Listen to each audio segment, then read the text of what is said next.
तरीके के होते हैं। एक भक्त ऐसे होते हैं जो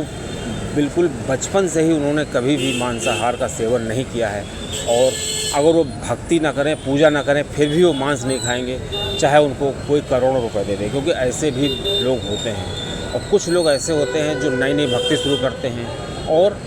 मांसाहार वो पहले से खा रहे होते हैं। तो दोस्तों, भक्तों के अंदर या नई नई पूजा करने वाले या पूजा को कर रहे हैं, भक्ति भी करते हैं और मांस भी खाते हैं, तो उनके अंदर कहीं ना कहीं एक बार ये विचार ज़रूर आता है, जब भी वो हनुमान जी की खासकर भक्ति करते हैं, कि क्या हमको भक्ति करनी चाहिए तो मांसाहार खाना चाहिए, या भक्ति तो हम छोड़ नहीं सकते, क्या मांसाहार में छोड़ना चाहिए, या मांसाहार हम कर रहे हैं तो उसको हम छोड़ नहीं पा रहे, क्योंकि व्यक्ति कोई भी चीज़ ऐसे नहीं छोड़ता है जब तक उसको ठोकर नहीं लगती है। तो क्या उसको ऐसे कदम लेना चाहिए, किस तरह से उसको अपने आप को एडजस्ट करना चाहिए कि क्या वो भक्ति भी करे और साथ में मांसाहार भी खाता रहे, या कोई ख़ास दिन ऐसे हों उनमें ना खाए, क्या उचित है? दोस्तों, इस बारे में शास्त्रों में तो कुछ नहीं बताया गया है, लेकिन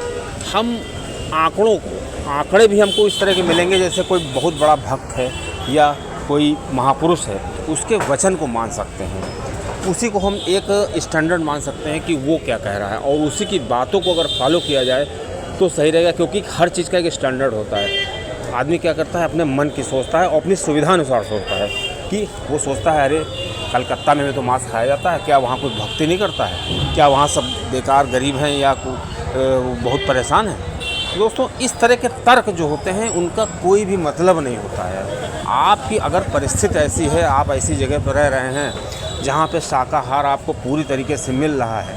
और आपको शाकाहार में अगर थोड़ा सा भी आनंद आ रहा है और हनुमान जी की अगर भक्ति कर रहे हैं, तो किसी भी तरीके से मांसाहार को श्रेयकर नहीं कहा जाएगा, क्योंकि मांस जो होता है किसी जीव से निकलता है, और जाहिर सी बात है अगर हमारे एक छोटी सी सुई भी लग जाती है तो आह होती है। अब सोचिए, उसको काटा जाता है और किस लिए? सिर्फ मांस खाने के लिए। दोस्तों, ये समझ लीजिए, जब मांस कोई खाता है ना, तो कितनी ज़्यादा वो उसकी बददुआएं, उसकी जो चीख होती है, उसकी जो रुदन होती है, वो उसमें सम्मिलित हो जाती है, क्योंकि कि प्रत्येक वस्तु, जैसे हर वस्तु का जो कलर होता है उसका संबंध ग्रहों से होता है,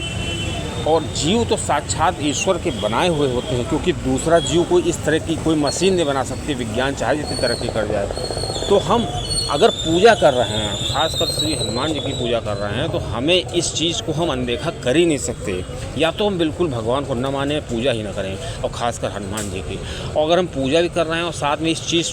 पे पर्दा डाल रहे हैं कि